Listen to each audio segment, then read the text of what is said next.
So I'm not going to go through the whole Paticca which is a teaching on which is sometimes called dependent origination, but in the first instance, the essence of ignorance, the essence of not knowing what's what, the essence of being confused, avijja paccaya sankhara, avijja paccaya, or ignorance, confusion, bewilderment, being clueless about what's going on, conditions an attempt to make things solid. Sankhara is a word for a heap, to make it into a heap. And out of that heap we create name and form, and then we start looking out through our eyes to make things solid. We start listening out through our ears to make what we hear into a solid concept. So the ignorant habit is to try and create an impression of permanence. That's what we want. Because ultimately we want safety, and impermanence represents not being safe. This is the real essence of it. We want to be safe. We don't want to be subject to everything that impermanence implies. So that effort then to continuously make things solid is stressful. It's a form of stress. And that is the definition of the impression of me, because there's something that we're defending.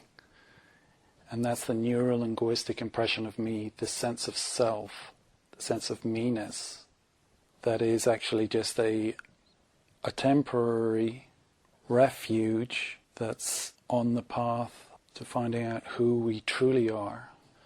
So I'm not saying that this neuro-linguistic habit of self-referencing, which in mythology is sometimes called narcissus, and you can see this happening in your thinking where there's a kind of mirage of myself having a conversation with another person that speaks back to me.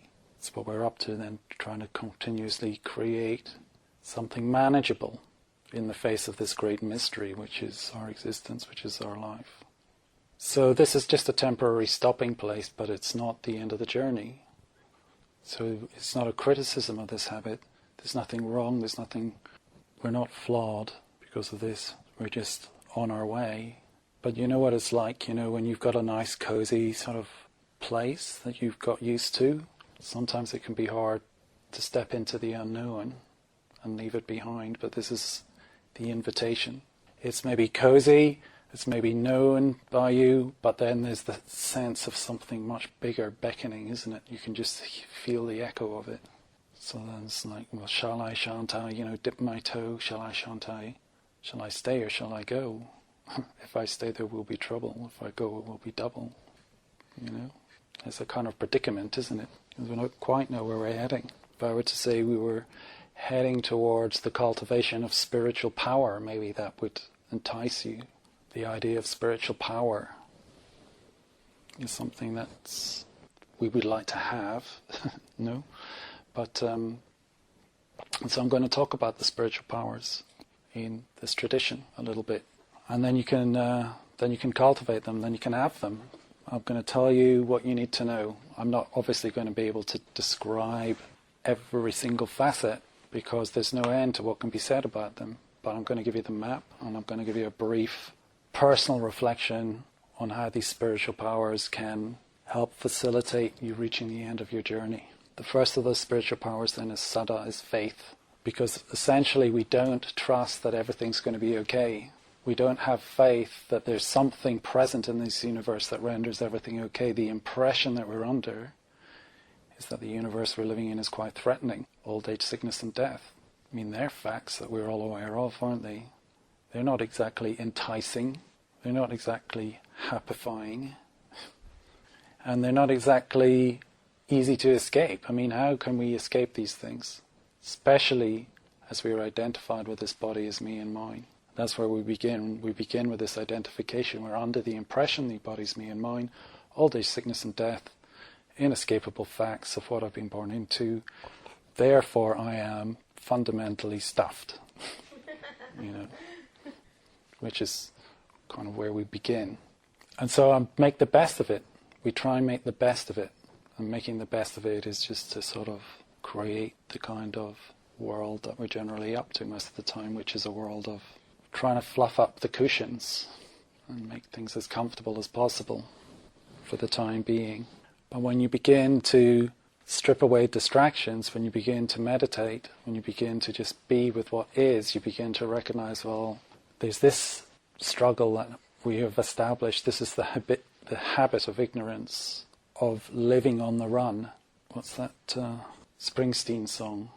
Born on the Run. Born to run.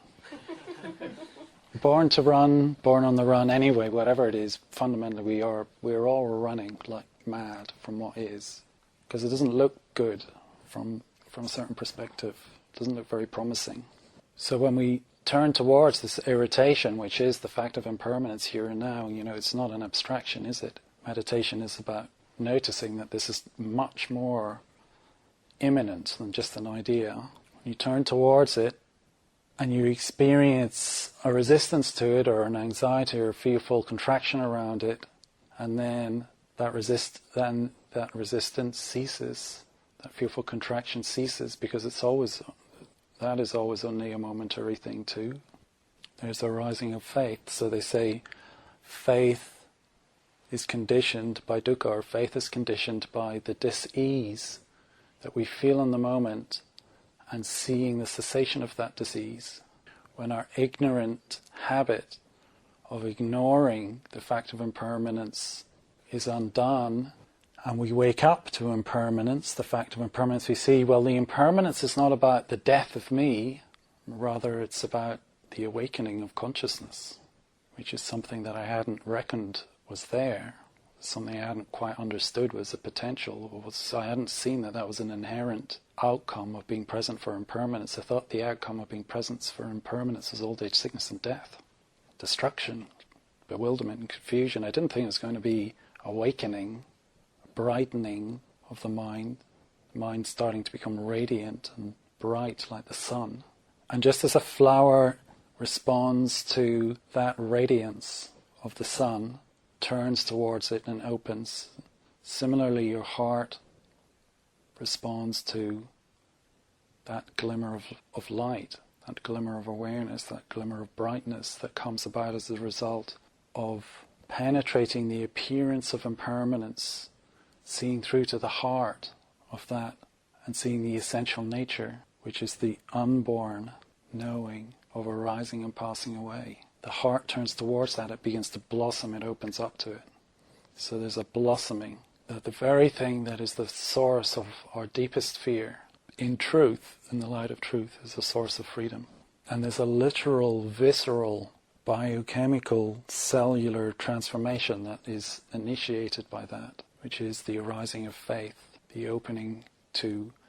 And the literal translation of the word Saddha means to give one's heart over to. So there's a giving away of one's heart to this truth. There's a recognition that this existence is essentially okay. Whereas the ignorant reading, the prior reading, was this existence is essentially not okay. This existence is essentially a threat. Whereas the heart of faith recognizes this existence is essentially the key to my leaving my present limited perspective behind and growing into a truly wise perspective.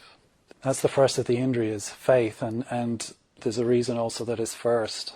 This arising of faith is the key to all of the other indriyas. And it's the easiest one to get. And it's easy to get because all we need to do is become honest about our sense of limitation, our sense of frustration, our sense of not okayness, our sense of anxiety and fear, contraction, struggle. Whatever is arising that is in any way limiting, if you turn to that and you're truly present for that, even for a moment, in that moment, even though you may not be conscious of it, you're cultivating the conditions for an awakened perspective. It may be that some endurance is required, but that endurance will bear fruit. Maybe you're in the winter season and the seasons need to change a little bit, but eventually, new growth will appear. When it does, then the next of the indriyas arises, which is the indriya of Viriya. It's traditionally just translated as energy, but I also like the connotation of fearlessness, and it has also the connotation of a warrior in Western mythology. because warriors step into danger feeling equipped to tackle that danger and defeat it. Not just for oneself, but actually the true warrior has a higher purpose, which is to serve the higher good. So in a sense, we don't just do this practice for ourselves. In taking care of ourselves, we're beginning to take care of others. If I understand myself, I understand you. If I understand you, when you're confused and disorientated and stuck, I understand how to point you towards becoming unconfused, clear and unstuck. So this is the heart of courage, the heart that no longer fears any mood, any thought, any experience, because as faith arises, there's the recognition that which arises ceases, and in the cessation there is peace. Rising, passing away, they co-arise. So you don't need to modify anything, you don't need to change anything, because you don't need to get rid of anything, because as soon as it's arisen, it's already changed. You just have to get out of the way, let things flow according to their own nature. So then Viriya gives rise to this feeling of energy, this feeling of willingness, this feeling of power, that you feel empowered, you feel confident that you can meet anything, you can tackle anything, any experience, no matter how intense. If you turn towards it, you understand, you penetrate it, it's no longer experience as me and mine. It arises in awareness. So the heart turns towards things, whereas for most of us, our hearts have shut down and turned away. Process of desensitizing and numbing, whereas with Viriya we confidently re-sensitize and feel freely, feel fully, wholeheartedly. I'm going to skip the third of the spiritual powers for now, and I'll explain why by the end, because it's like a seesaw. There's 5 indriyas and there's one in the middle around which everything pivots. So one extreme we've got faith and energy. Then to balance that energy, the 4th of the spiritual powers is Samadhi, which is serenity. So having opened to the way things are, with courage, with a tremendous release of your innate vitality, which has also been shut down to a certain extent. We shut our vitality down because we can only manage it in small little contained pockets. Most of the time it's just too much for us to cope with, so stick it in the bag. But with this process, everything's coming out the bag. So you've got this vitality, gives rise to Sama Samadhi, the right concentration that is born of inclusiveness. So the right concentration is not a result of a willful effort to simply just focus the mind. Sama Samadhi is the innate or inherent serenity, the inherent stillness of a mind that embraces everything that moves. So there's a great equation there, movement and stillness. They go together. So you embrace the movement, you realize the stillness, the Sama Samadhi. And the Sama Samadhi then is a kind of an axis that gives us a sense of solidity, a sense of being rooted in the Dhamma, rooted in truth. It's not a thing, it's not a state, it's just the innate luminosity of the mind that is signless.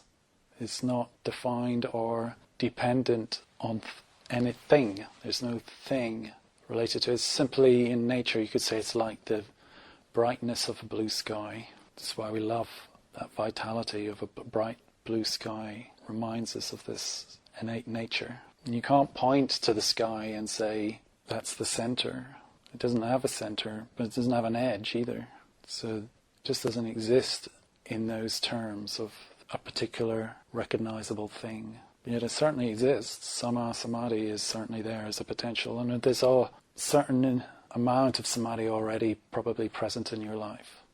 It's just that it hasn't been brought to fruition, but it can serve as a kind of a resource that helps you stay to a certain extent sane even when things are difficult. The last then of the Indriyas is Panya, wisdom. Faith comes first, wisdom comes last. Wisdom is in a sense the most subtle, the most difficult thing to get. And you can't really deploy true wisdom until such time as you've, in a sense, enabled these other indriyas, because the wisdom is what penetrates through the seeming concreteness of things, which is what we're committed to at present. We think things exist as discrete, independent objects, and that we're surrounded by discrete, independent objects that are absolutely solid, and we simply define them through their surface appearance. Whereas wisdom penetrates through that surface appearance and sees the essential nature, which is no thingness. when things lose their thingness, then our fascination with them falls away, our interest in them falls away, and all the energy and attention that we put pouring out into the world in our quest to be in possession of something or somebody or some place or some position in life, all of that energy becomes reseated back in its original place. So we talk about, in Buddhism, we talk about the asava, the energy that flows out through the senses. So it's like fragments into pieces out through the eyes, out through the ears, pouring out. You know what it's like when you're sitting in the doctor's office and you're scanning around for something to read or look at, a magazine or whatever, or you go home and you just flick on the radio or whatever, the search for security through association with something through the senses. Well, when that ceases, then all of that energy is retrieved and the mind becomes even brighter, even more secure in the knowing. And so you have faith balancing wisdom. They're two very different things, aren't they? It's like the head and the heart. Got serenity balancing this kind of enthusiastic burst of energy. So the serenity and the energy, they balance each other out. And at the center then, around which all of this pivots, the third of the indriyas, which sits at the center of the five, you've got Sati, which is mindfulness, which is the sense of sustained association, sustained connectedness to the body-mind, with this contemplative intelligence, this clear comprehension, this clear understanding of what is. These other spiritual powers, in a sense, feed in to that. Good image then is a pyramid. So you've got these spiritual powers, they're like the four corners, and then they rise up to this apex, a point where form and emptiness, heaven and earth interface, very fine point of balance. And that is, in a sense, the complete totality of our potential. So I'll leave that for your consideration this evening, and you won't be able to remember anything of what I said, except you may be able to remember the five indriyas, and then you can use that to reflect on your own experience. So that's faith, energy, mindfulness, serenity, and wisdom.